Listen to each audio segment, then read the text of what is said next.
Bismillahirrahmanirrahim. Assalamualaikum warahmatullahi wabarakatuh. Saya Wiwi Rindayati, dosen dari Departemen Ilmu Ekonomi FEM IPB. Pada kesempatan ini mau memberikan mata kuliah Ekonomi Regional dan Perkotaan. Pertemuan ke-13 dengan topik desentralisasi fiskal, dampak dan strategi kebijakan. Tujuan pembelajaran pada mata kuliah hari ini adalah pertama, pelaksanaan desentralisasi fiskal di Indonesia. Kemudian permasalahan dalam pelaksanaan desentralisasi fiskal, dampak dari desentralisasi fiskal, dan efektivitas dan strategi kebijakan dalam era desentralisasi fiskal. Pelaksanaan desentralisasi fiskal. Pelaksanaan desentralisasi di Indonesia yang secara formal berlaku mulai tanggal 1 Januari tahun 2001 ya, dikenal dengan konsep P3D ya, prasarana atau peralatan, kemudian personil, pembiayaan dan dokumen ya. Jadi ini yang didaerahkan ya. Jadi prasarananya, personilnya dan pembiayaan dan dokumen. Yaitu penyerahan kewenangan kepada daerah otonom yang disertai penyerahan P3D. Kelancaran penyerahan dari P3D ini merupakan kelancaran desentralisasi dalam upaya untuk merealisasikan otonomi daerah yang luas dan nyata. Ya. Sektor yang didesentralisasikan adalah semua sektor selain politik luar negeri, pertahanan dan keamanan, justisi, moneter, fiskal, dan keagamaan. Payung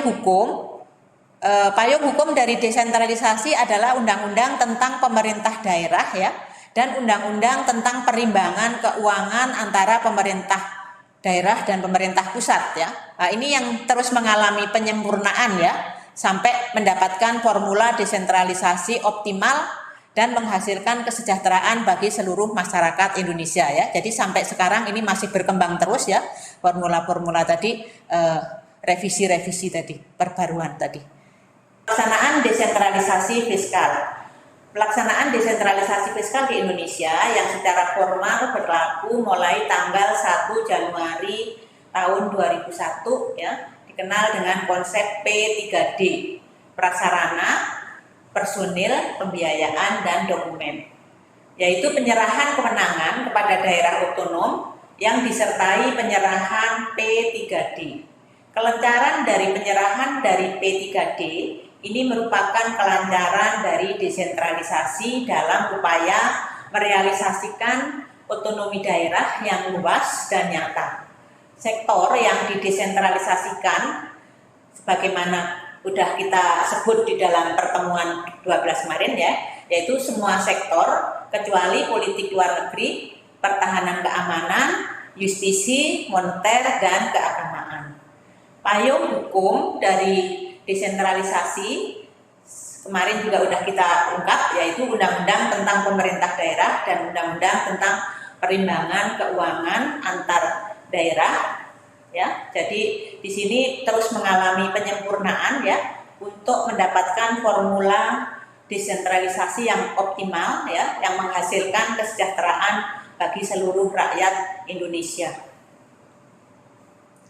Mekanisme distribusi anggaran dalam desentralisasi fiskal yaitu dari pemerintah pusat ya.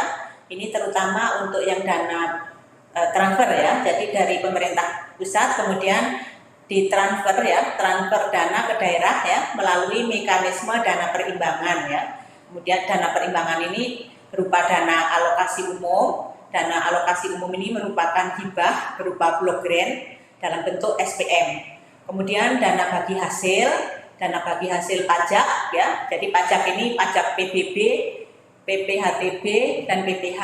Kemudian dana sumber daya alam. Ini dari kehutanan, pertambangan, perikanan, dan migas. Kemudian dana alokasi khusus ini perolehan kaitannya dengan pusat ya. Jadi dana alokasi khusus ini adalah program-program pemerintah pusat yang nanti pemerintah daerah ini mendapatkan dengan kriteria tertentu ya. Di sini ada 3 kriteria. pertama adalah kriteria umum, ini berdasarkan indeks fiskal neto, kemudian kriteria kedua ini berdasarkan kriteria khusus, kemudian kriteria dikaitkan dengan teknis ya. Jadi untuk DAK ini harus ada memenuhi 3 kriteria tadi, daerah-daerah yang berhak untuk mendapatkan DAK. Dan DAK ini juga harus daerah membuat proposal ya. Jadi membuat proposal kemudian nanti disetujui oleh pemerintah pusat. Nah, kemudian mekanisme yang berikutnya adalah melalui dekonsentrasi dan tugas bantuan, yaitu dana yang ada di kementerian dan lembaga ya, yang ini digunakan di daerah melalui mekanisme koordinasi dan dekonsentrasi ya. Nah, kemudian permasalahan di dalam desentralisasi ya. Jadi desentralisasi ini walaupun memang cita-cita semua mengharapkan ya tuntutan-tuntutan ya, tetapi di dalam pelaksanaannya ke sini ini banyak mengalami permasalahan-permasalahan ya. Salah satunya diantaranya adalah yang pertama dilema antara stabilitas makroekonomi dan integrasi negara ya. Jadi di sini dengan pelaksanaan otonomi daerah ya, ini kebijakan makro ini menjadi ada paradok ya. Jadi kalau terlalu terdesentralisasi ya, sehingga kebutuhan untuk urusan makro untuk nasional ini menjadi berkurang ya. Jadi kemampuan untuk kebijakan makro yaitu dari fiskal dan moneter juga akan berkurang ya. Makanya di sini ada dilematis ya antara. Kemudian juga integrasi negara. Jadi kalau terlalu terdesentralisasi, terlalu kuat ya kedaerahannya, sehingga integrasi negara ini juga akan berkurang ya. Jadi akan menonjol kedaerahannya. Ini contohnya misalnya tentang ketahanan pangan gitu ya. Kaitannya dengan dalam rangka untuk ketahanan pangan, sehingga pangan tadi nggak boleh keluar dari daerahnya ya. Jadi ego daerah tadi begitu kental ya. Nah, sehingga di sini akan mempengaruhi integrasi negara ya. Jadi untuk kepentingan NKRI tadi menjadi berkurang. Nah, itu menjadi salah satu masalah ya dari pelaksanaan desentralisasi ya. Jadi antara dilema stabilitas makro dan integrasi negara tadi ya. Jadi ini paradok. Nah, kemudian yang kedua adalah permasalahan kaitannya dengan revenue assignment ya. Jadi mencari sumber-sumber penerimaan. Kayak tadi ya, bahwa di dalam desentralisasi daerah itu kan diberi kewenangan mencari sumber pembiayaan. Nah, karena daerah diberikan kebebasan ini kadang-kadang dia pemikirannya jangka pendek ya, sehingga dengan perda-perda ya untuk mendapatkan sumbangan tadi ya, retribusi pajak-pajak daerah ya, sehingga nanti akan menjadi kontradiktif terhadap daya saing daerah ya, karena adanya pungutan-pungutan tadi ya dikaitkan dengan retribusi dan sebagainya ya, akhirnya daya saing daerah menjadi berkurang ya. Masyarakat mau berinvestasi di daerah juga menjadi berkurang. Padahal di sini dalam rangka revenue assignment ini diharapkan justru bagaimana daerah tadi membangun kondisi iklim yang baik ya, sehingga investor bisa datang ke daerah ya. Bagaimana mengembangkan BUMD tadi ya, badan usaha di daerah, di mana badan usaha tadi yang keuntungannya adalah merupakan penerimaan daerah. Nah, ini yang sekarang dalam ini masih belum berjalan baik ya. Jadi di sini kaitan dengan revenue assignment. Nah, ini harus dikembangkan terus bagaimana memberikan revenue assignment yang baik. Kemudian permasalahan yang ketiga itu adalah tentang intergovernmental transfer ya. Jadi transfer antar pemerintahan.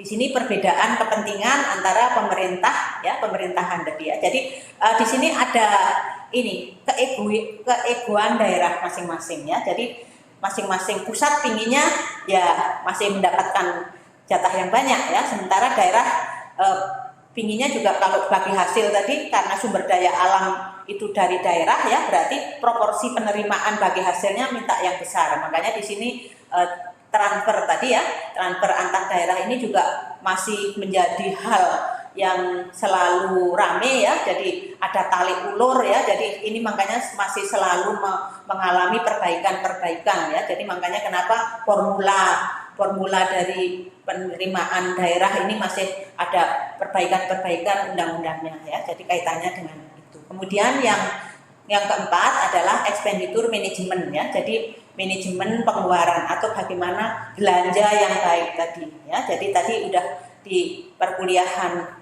minggu depan kemarin udah Ibu jelaskan ya bahwa untuk belanja itu kadang-kadang belanja masih banyak di belanja rutin ya. Jadi padahal belanja yang ini kan seharusnya belanja pembangunan ya, belanja yang memberikan, belanja untuk investasi yang memberikan daya ungkit ke pertumbuhan perekonomian daerah ya, memberikan bagaimana perekonomian bisa bergerak ya. Jadi itu makanya di dalam expenditure management ini diharapkan memperbaiki tata kelola ya dan mendorong Pemda untuk lebih bertanggung jawab ya dan responsif ya. Jadi di sini belanja daerah yang berkualitas merupakan tuntutan yang harus dijalankan. Kemudian hambatan dalam pelaksanaan desentralisasi fiskal ya. Jadi tadi untuk pelaksanaan itu kan banyak sekali hambatan ya. Jadi hambatannya salah satunya adalah rancangan sistem desentralisasi fiskal ini tidak memiliki konsep yang kuat ya. Jadi tidak adanya expenditure assignment yang jelas tadi ya, dan terkendala oleh sistem harmonisasi kebijakan pemerintah pusat dan Pemda ya. Sehingga di sini tidak mempertimbangkan ketergantungan transfer dari anggaran pusat yang berlebihan juga menjadi hambatan serius ya. Jadi dengan ketergantungan pusat yang tinggi tadi, ini seharusnya merupakan hal yang serius ya. Jadi ini harus perlu ditindaklanjutin. Kemudian hambatan dari pemerintah pusat ya. Jadi di mana pemerintah pusat yang tidak kuat secara kelembagaan ya. Jadi di sini desentralisasi menjadi tidak efektif ya. Jadi di sini akan terjadi distabilitas politik ya. Lemahnya pemerintah pusat dalam pengawasan dan pengoptimalan sistem pajak dan pungutan yang lainnya. Nah, itu merupakan salah satu hambatan. Kemudian adanya perlawanan dari suku-suku tradisional di daerah ya, atau kelompok yang berkuasa yang tidak formal ya. Karena dengan desentralisasi ya, kan akhirnya menjadi diformalkan ya di daerah tadi, keuangannya juga harus jelas. Sehingga di sini kelompok-kelompok yang tidak formal tadi ini menjadi semacam ada terusik gitu ya. Nah, makanya di sini ada perlawanan ya dari kelompok tidak formal tadi.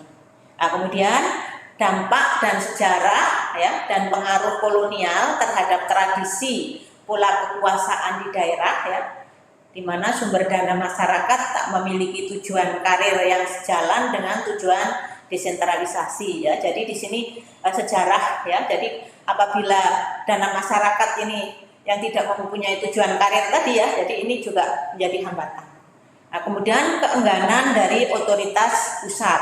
Nah, jadi ini tarik ulur tadi ya. Di sini pemerintah pusat itu sebetulnya dengan desentralisasi ada semacam ketakutan ya, hilangnya kontrol politik ya terhadap kekuatan terjadinya kompetisi politik ya, dan melemahnya kekuatan politik partai yang berkuasa di daerah ya dan di pusat ya. Jadi di sini ada ini pemerintah pusat itu sebetulnya desentralisasi tadi setengah ya, masih setengah. Sebetulnya kalau bisa masih pusat itu ya ingin pegang kendali ya. Jadi itu intinya. Jadi ini hambatan-hambatan di dalam pelaksanaan desentralisasi ya. Permasalahan desentralisasi di Indonesia ya. Pelaksanaan desentralisasi fiskal yang sudah berjalan 20 tahun ya, lebih ya, sekarang udah berapa nih, 2001, sekarang 2021 ya, 21 tahun ya berarti ya. Nah, di sini masih terjadi ketergantungan fiskal yang tinggi ya. Jadi ketergantungan APBD terhadap dana perimbangan ini masih 80% ya secara rata-rata nasional. Jadi secara rata-rata sebetulnya dana perimbangan tadi itu masih dibutuhkan 80% ya. Sementara kontribusi PAD di sini hanya 12,87 ya. Ini secara rata-rata nasional ya tahun 2019. Mudah-mudahan kemarin COVID kan malah kayaknya datanya juga nggak memperbaiki ya. Jadi ini yang sangat menjadi masalah sebetulnya ya, dengan desentralisasi fiskal udah berjalan 20 tahun lebih ya, tetapi ketergantungan kepada pemerintah pusat ini masih tinggi ya. Jadi masih tinggi tadi ya. Jadi pemerintah daerah ini cenderung pasif dalam mengelola PAD-nya ya. Jadi di sini kemudian ketergantungan terjadi di pemerintah kabupaten dan kota ya. Jadi di sini memang desentralisasi ini kan ujung tombaknya ada di pemerintah kota ya dan kabupaten ya. Jadi home based desentralisasi ini ada daerah tingkat 2, kan? Makanya di sini masih dominasinya sangat tinggi ya, dominasi transfer dari pusat ini tidak diikuti dalam pengelolaan yang baik ya. Jadi Pemda ini lebih berhati-hati dalam pendayagunaan PAD daripada dana transfer dari pusat ya. Nah, ini berdasarkan hasil riset empiris dari Bank Dunia ya. Makanya di sini diharapkan peningkatan pendayagunaan dana transfer dalam upaya menurunkan tingkat ketergantungan fiskal. Nah, ini penting ya kita cari kenapa penyebab ketergantungan fiskal tadi tinggi ya. Makanya di sini penyebab terjadinya ketergantungan fiskal di Indonesia ya di sini ini karena tingginya derajat sentralisasi ya dalam bidang perpajakan ya. Tadi kan pajak, tadi sebetulnya pajak daerah hanya apa ya? Jadi di sini semua pajak utama yang produktif ya, baik langsung maupun tidak langsung ini sebetulnya masih ditarik oleh pemerintah pusat ya. Jadi tadi PPh, PPN, pajak penjualan, pajak biaya masuk, kemudian PBB dan sebagainya ya, kehutanan. Nah, jadi ini pajak-pajak yang potensi ini sebetulnya masih dikuasai oleh pemerintah pusat. Jadi penerimaan dari pemerintah pusat, walaupun memang udah dibagi hasilkan tadi ya, tetapi proporsinya masih kurang. Jadi masih semua tadi dikuasai pusat. Makanya ketergantungan pusat kenapa masih tinggi ya. Nah, kemudian kurang berperannya perusahaan daerah ya sebagai sumber pendapatan daerah tadi ya. Nah, jadi tadi kan PAD, sumber PAD tadi kan BUMD tadi ya untuk ini. Nah, tapi usaha-usaha daerah ini ternyata belum mempunyai daya saing ya, jadi belum berperan sehingga dia PAD-nya masih kecil. Makanya ya, tadi kenapa PAD-nya masih kecil? Jadi retribusi aja misalnya pariwisata juga hanya tinggal masih ditarik ininya aja ya, retribusi belum dikelola secara komersil. Makanya diharapkan dengan berjalannya waktu ini ya ada desa-desa wisata yang bisa menghasilkan PAD yang tinggi nanti ya. Nah, kemudian ketergantungan ini bersumber dari perkembangan penduduk yang tak diikuti dengan peningkatan penerimaan negara ya. Jadi di sini kapasitas fiskal ini tak sebanding dengan kebutuhan fiskal dengan adanya pertumbuhan penduduk ya. DAU ini setiap daerah yang sebagai celah fiskal tadi dan alokasi dasar. Penyebab ketergantungan yang berikutnya adalah terdapatnya persaingan antar Pemda ya. Jadi di sini persaingan di dalam menggali pajak tadi ya. Jadi untuk sumber PAD tadi ya. Di sini berarti karena ada persaingan tadi yang padahal seharusnya tadi masing-masing daerah itu adalah mengundang investor ya untuk masuknya investor ke daerah ya. Nah, justru di sini bagaimana meningkatkan pajak. Karena pajak tinggi tadi kan akhirnya berparadok ya, jadi daya saing menjadi berkurang ya, karena pajak itu kan otomatis menurunkan kan ya, jadi akhirnya investasi pada lari ya, jadi itu. Jadi kenaikan DAU merupakan kenaikan tanggung jawab pemerintah pusat, di mana penyesuaian belanja Pemda lebih tinggi daripada kenaikan DAU ya. Realisasi belanja Pemda, kualitas belanja kurang bagus ya, rata-rata 45% belanja pegawai, sedangkan belanja pembangunan ini masih kecil ya. Jadi makanya diharapkan belanja yang berkualitas ya. Jadi belanja rutinnya tadi seharusnya ada minimum ya. Jadi untuk belanja rutin itu ada maksimumnya berapa ya. Kemudian untuk belanja pembangunan itu harus ada standar minimumnya. Kalau enggak berarti cenderung untuk digunakan yang rutin ya. Jadi untuk pembangunan menjadi lebih kecil ya. Jadi itu seharusnya dilakukan. Kemudian mungkin ada reward and punishment juga ya. Kemudian daerah yang punya sumber keuangan tinggi ini mendorong terjadinya desintegrasi dan separatisme ya. Jadi ini contohnya misalnya di Papua ya, di Aceh. Ini kan keuangannya tinggi ya. Jadi dia cenderung ingin merdeka ya. Jadi ingin menguasai. Jadi ingin kaitannya dengan kedaerahannya tadi ya. Padahal di dalam implementasi desentralisasi fiskal adalah tujuannya adalah kebersamaan tadi ya. Jadi NKRI sekali lagi saya tekankan ya bahwa ini kaitannya dengan NKRI ya. Jadi negara kesatuan Indonesia bukan negara federal. Dampak desentralisasi fiskal ya. Jadi dari desentralisasi fiskal tadi dampak-dampak yang ada adalah diantaranya daerah lebih membangun daerahnya sesuai dengan aspirasi daerah dan unggulan daerahnya ya. Jadi karena daerah tadi kan lebih tahu ya kondisi potensi daerahnya dan tahu kebutuhannya ya. Jadi di sini makanya harus sesuai dengan aspirasi dan unggulan daerahnya.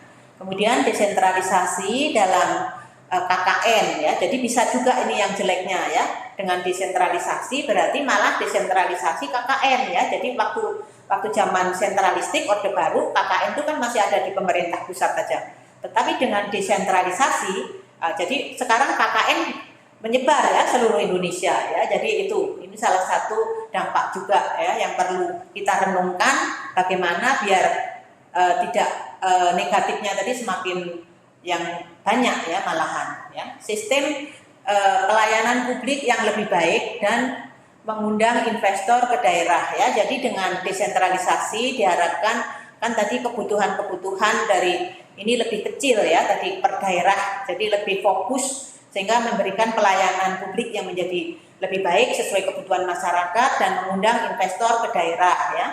Kemudian sistem perencanaan pembangunan ini sesuai dengan kondisi wilayah daerah karena memang dari daerah tadi diberikan blok grant tadi ya, kertas putih. Tapi makanya di sini juga harus diikuti oleh SDM ya, karena kalau SDM nggak bagus berarti kan belum bisa membuat perencanaan yang bagus juga ya. Kemudian terjadi pemberdayaan lebih baik pada masyarakat ya. Kemudian potensi daerah ini bisa lebih dioptimalkan dalam pembangunan. Kemudian kerusakan lingkungan hidup. Nah, jadi ini merupakan dampak negatif juga ya. Jadi dengan desentralisasi dalam rangka menggali PAD tadi ya, sehingga izin-izin yang kaitannya dengan penggalian sumber daya alam ya, sehingga di sini izin tadi dikaitkan dengan pendapatan ya. Jadi padahal izin tadi kan kaitannya dengan pengawasan, sehingga di sini banyak yang kaitannya merusak lingkungan ya. Eksploitasi sumber daya alam, peningkatan pertumbuhan ekonomi ya yang lebih bagus. Ini harapannya memang ya yang bagusnya. Kemudian EPM juga lebih bagus, PDRB per kapita, pengurangan pengangguran karena kalau semua bisa diberdayakan kan pengangguran bisa berkurang ya, penurunan ketimpangan, penurunan kemiskinan dan peningkatan kesejahteraan bagi seluruh masyarakat Indonesia. Jadi ini sesuai dengan harapan dari desentralisasi fiskal ya, jadi NKRI tadi. Kemudian dari masalah-masalah tadi diperlukan kebijakan ya, kebijakan biar bagaimana desentralisasi ini bisa berjalan efektif.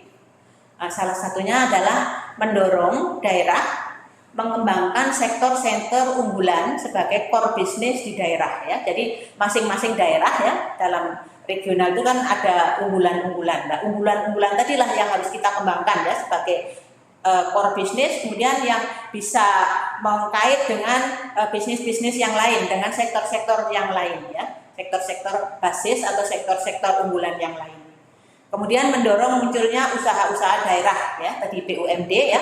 Jadi kan sebagai sumber ya, tadi BUMD itu kan ujung tombak ya. Kalau di nasional ada BUMN ya, di daerah ada BUMD ya. Nah, jadi di sini BUMD ini didorong bagaimana muncul usaha-usaha daerah yang kompetitif ya dan berdaya saing sebagai salah satu sumber keuangan daerah ya. Jadi jangan malah tadi dipajakin yang tinggi ya. Jadi belum udah dipajakin sehingga nanti tambah nggak tumbuh ya. Jadi kontraproduktif ya. Tadi menurunkan daya saing tadi. Jadi di sini justru bagaimana diberikan kondisi yang kondusif ya sehingga usaha-usaha daerah menjadi berkembang. Mendorong terciptanya regulasi perpajakan yang tidak tumpang tindih ya, tidak tumpang tindih di daerah dan pemerintah pusat ya. Jadi tadi mana-mana bagian daerah, mana-mana pusat ya, dan itu juga seyogianya tidak yang potensi-potensi ada di pusat semua ya sebetulnya biar untuk mengurangi ketergantungan tadi. Nah, kemudian mendorong terciptanya pelayanan publik yang berkualitas ya. Pelayanan perizinan yang efektif dan efisien ya. Jadi sekarang juga didukung oleh Undang-Undang Cipta Kerja yang baru ini ya. Jadi dengan Undang-Undang Cipta Kerja yang baru ini kan sebetulnya sekarang perizinan menjadi satu titik ya. Jadi ini sebetulnya mengurangi kewenangan daerah tadi ya. Jadi dengan satu titik ya, dengan online ya. Jadi one single submission ya. Nah, ini sehingga daerah tadi akhirnya tidak ada kewenangan kayak. Padahal sebetulnya untuk dalam rangka ini untuk menghindari biaya-biaya sosial ya. Karena kalau harus daerah biasanya lama juga, biayanya juga menjadi lebih tinggi ya. Makanya untuk mendorong ini pelayanan yang berkualitas tadi, ini biasanya pakai ini. Jadi semua satu titik ya dengan one single submission tadi, sehingga di sini biaya-biaya yang tidak penting sudah bisa dikurangin tadi, sehingga mendorong daya saing dan investasi akan bisa masuk ya. Kemudian mendorong terciptanya belanja daerah yang berkualitas, yaitu belanja daerah yang efektif, efisien, akuntabilitas, transparansi, dan meningkatkan kinerja pembangunan ya. Dan yang terakhir adalah mendorong terciptanya sistem pengawasan, monitoring, dan evaluasi secara terpadu ya. Jadi ini penting nih, keterpaduan tadi. Saya kira untuk kuliah hari ini cukup sampai di sini. Assalamualaikum warahmatullahi wabarakatuh.